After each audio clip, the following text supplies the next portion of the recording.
हैं auto sector पर नजर डालते हैं। नवंबर में ऑटो बिक्री के कैसे रहेंगे आंकड़े, अनुमान बताने के लिए सृष्टि अब हमारे साथ जुड़ चुकी है। याद रखें, नवंबर के आंकड़े कल और परसों आएंगे और सोमवार को मार्केट्स रिएक्ट करेंगे, लेकिन अनुमान क्या रखना चाहिए, सृष्टि बताएं। इस बार ऑटो बिक्री की बात करें तो कुछ मिले जुले नतीजे आने की उम्मीद है, पर अगर सेगमेंट वाइज देखें तो जी हाँ, आपको टू व्हीलर सेगमेंट और ट्रैक्टर डिवीजन पर फोकस ज़रूर रखना चाहिए, क्योंकि यहाँ पर नंबर्स अच्छे आने की हम उम्मीद लगा रहे हैं। दो चीज़ें ध्यान में रखनी है कि साल दर साल अगर आप देखें तो एक फेस्टिव सीजन सेल्स का इम्पैक्ट रहेगा, यानी कि जो बेस है वो काफ़ी हाई है ऑलरेडी, तो उस पर हम ग्रोथ नंबर्स की देखेंगे किस तरीके से आते हैं, और महीने दर महीने भी एक इम्पैक्ट ज़रूर रहेगा। पर इस बीच आइए नंबर्स की बात करें तो पैसेंजर व्हीकल सेगमेंट में सबसे पहले जो आउट परफॉर्म करता हुआ दिख सकता है वो है शायद M&M, जहां पर हम उम्मीद लगा रहे हैं साल दर साल इनकी ग्रोथ में 10% का इजाफा होना चाहिए। वहीं कमर्शियल व्हीकल सेगमेंट से कुछ बहुत ज़्यादा उम्मीदें नहीं है, पर कुछ रिपोर्ट्स ये भी बता रही हैं कि फ्लीट यूटिलाइजेशन थोड़े बहुत इंप्रूव हुए हैं, सेंटिमेंट थोड़ा सा पिकअप करता हुआ दिखा है, पर अभी भी कोई भी खास सेगमेंट नहीं उभरा है जहां पर जो है बहुत ज़्यादा तेज़ी की उम्मीद लगाई जा रही हो। अगर देखें तो 1 या 2% ही साल दर साल ग्रोथ की उम्मीद कर रहे हैं, चाहे वो टाटा मोटर्स हो, अशोक लेलैंड या फिर आयशर मोटर्स VECV। अब टू व्हीलर सेगमेंट की बात करते हैं।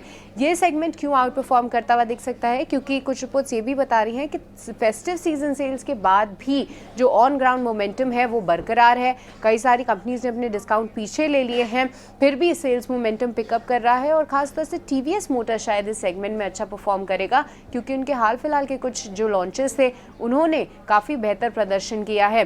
साल दर साल TVS मोटर्स में 7% ग्रोथ की उम्मीद कर रहे हैं। इसके अलावा ट्रैक्टर डिवीजन में जो सेंटिमेंट है वो पॉजिटिव बिल्डअप होता हुआ दिख रहा है। एस्कॉर्ट्स और M&M की बात करें तो वहां पर लगभग 3% हम ग्रोथ की उम्मीद कर रहे हैं। तो ऑल इन ऑल मिले जुले नतीजे कहेंगे इस बार ऑटो बिक्री के आंकड़े से, पर सेगमेंट वाइज और कंपनी वाइज नजर जरूर है।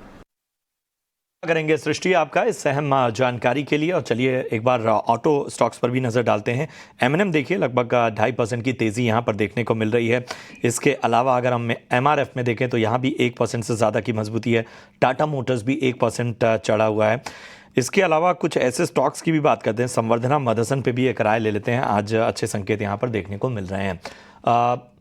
बताएं, जाहिर सी बात है कि इन सारे स्टॉक्स की अगर हम बात करें, हालांकि जो अनुमान है उसे लेकर तो बहुत ज़्यादा ख़ास संकेत नज़र नहीं आ रहे हैं, लेकिन जतिन बाकी अगर हम स्टॉक्स की बात करें जिनका मैंने जिक्र किया, उसमें कोई पसंद आ रहा है? हाँ, देखिए ओवरऑल हमारा व्यू पॉजिटिव है in the case of two wheeler pack. और आई थिंक मेरा जो एक प्रिफर्ड पिक है ये टू व्हीलर पैक में से वो TVS मोटर्स में है।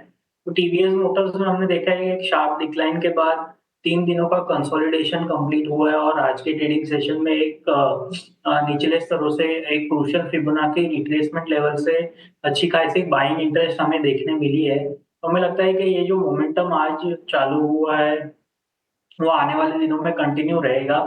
तो जो टू व्हीलर पैक है या तो ऑटो पैक है, उसमें से TVS मोटर्स हमारी प्रिफर्ड पिक रहेगी। हमें ऊपर में लगता है कि 2527 तक, और उसके बाद और उसके ऊपर भी जो सस्टेन करता है तो अराउंड 2600 तक का अपसाइड पोटेंशियल है। 2400 का एक स्टॉप लॉस सजेस्ट करूंगा लॉन्ग पोजीशंस के लिए। तो ऑटो पैक में से TVS हमारी प्रिफर्ड पिक रहेगी। तो ऑटो पॉकेट में TVS मोटर्स जो है वो पसंद आता हुआ इस वक्त जतिन